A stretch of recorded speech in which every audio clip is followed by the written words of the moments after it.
Ich beschäftige mich bereits seit einiger Zeit mit dem Empfang von hochauflösenden Bildern, welche von Wettersatelliten per HRPT übertragen werden. Was für Bilder ich bisher empfangen habe und was ich dafür nutze, seht ihr nach dem Intro. Viel Spaß!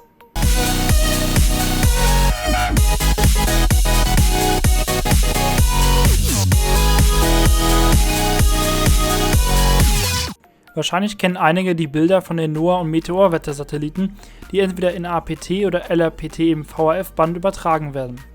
Auch wenn diese Bilder komprimiert und im Falle von APT auch in deutlich schlechterer Auflösung übertragen werden, ist es schon faszinierend, wenn man ein Bild der Erde von einem Satelliten selber empfängt. Die HRPT-Signale werden nicht im VHF, sondern im L-Band zwischen 1670 und 1710 MHz ausgesendet und haben eine relativ große Bandbreite. Die bekannten US-Satelliten NOAA 15, 18 und 19 senden das bereits genannte HRPT, der Meteor M2 die Abwandlung AHRPT und die europäischen METOP sowie chinesischen Fengyun-Satelliten nutzen CHRPT. Die Bandbreite des Signals reicht von 2,4 MHz bei HRPT bis hin zu 4,5 MHz bei AHRPT eines METOP-Satellits. Im Gegensatz zu APT und LRPT, welche nur 2 bzw. 3 Bildkanäle beinhalten, werden bei HRPT 5 verschiedene Bilder übertragen und bei CHRPT sogar bis zu 10. Jedes Bild hat eine Auflösung von etwa 1 km pro Pixel und deckt einen bestimmten Teil des Lichtspektrums ab. So kann man aus den Daten viele verschiedene Bilder erstellen, von Infrarot bis hin zu RGB, was mich in dem Fall aber am meisten interessiert. Wie ihr seht, erhält man wirklich sehr gute Bilder der Erde über HRPT, auch wenn meine bisherigen nicht ganz fehlerfrei sind. Leider ist der Empfang nicht ganz so einfach und kostengünstig wie die APT- und LRPT-Signale im VHF-Bereich. Alleine wegen der großen Bandbreite der Signale reicht ein einfaches RTL-SDR nicht mehr aus. Ich verwende deswegen ein Airspy Mini für den Empfang, welches immer noch relativ kostengünstig ist.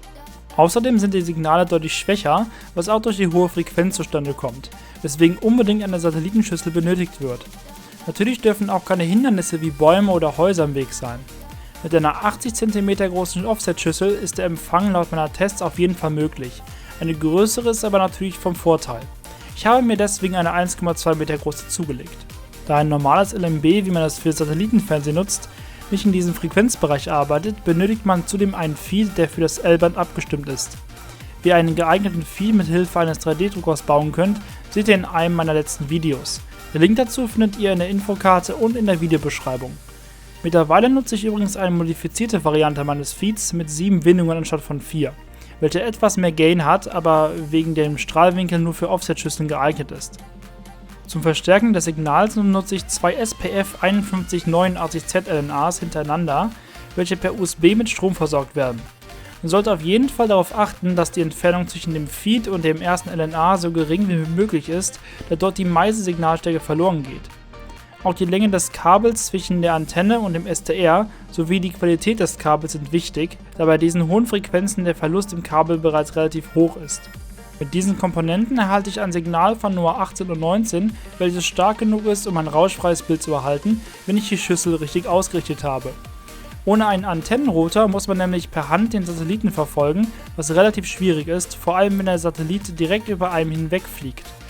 Mit einem wenig Übung kann man aber auch so komplett rauschfreie Bilder erhalten, mit einem Antennenrotor ist dies aber natürlich deutlich einfacher. Hat man also ein Signal, welches stark genug ist, benötigt man natürlich noch Software, um das Ganze in Daten und später Bilder zu verwandeln. Als Decoder nutze ich den kostenpflichtigen XHRPT-Decoder von USA-Satcom.com, allerdings kann man dafür auch GNU Radio verwenden. Aus den daraus resultierenden Daten kann das kostenlose Programm HRPT Reader dann die entsprechenden Bilder erstellen. Das Programm hat zudem viele weitere Funktionen, wie zum Beispiel das Kombinieren von selber gewählten Kanälen und Anpassung des Farbspektrums. Dir hat das Video gefallen? Dann gib einen Daumen nach oben, schreib einen Kommentar und abonniere mich, damit du keine neuen Videos verpasst.